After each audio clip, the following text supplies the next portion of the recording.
Vous savez que la fête de Pâques approche à grands pas avec ses œufs, son lapin, son ambiance festive. Mais aujourd'hui, je vous parlerai pas de Pâques en tant que tel, mais je vous parlerai plutôt des statues de l'île de Pâques, qui a aucun lien avec la fête de Pâques.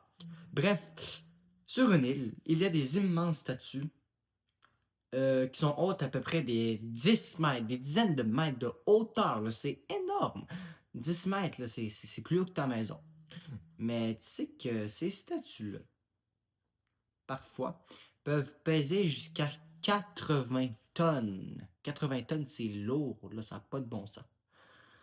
Mais la particularité de ces statues-là, ce qui en fait un mystère un petit peu curieux, c'est qu'elles ont été sculptées, fabriquées dans une clairière, puis ensuite transportées sur les bords de l'île, sur les côtés de l'île.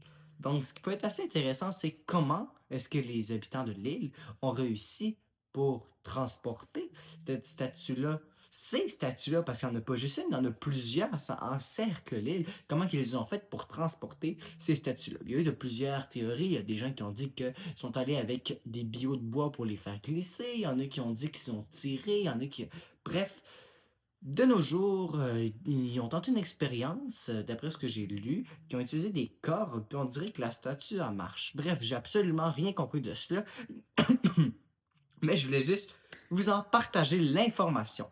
Bref, ces statues-là restent tout de même un mystère de nos jours. On peut les visiter, c'est quasiment une attraction touristique intéressante, mais c'est quand même spécial. Les immenses statues en pierre qui sont c'est assez épeurant, c'est des gros visages carrés.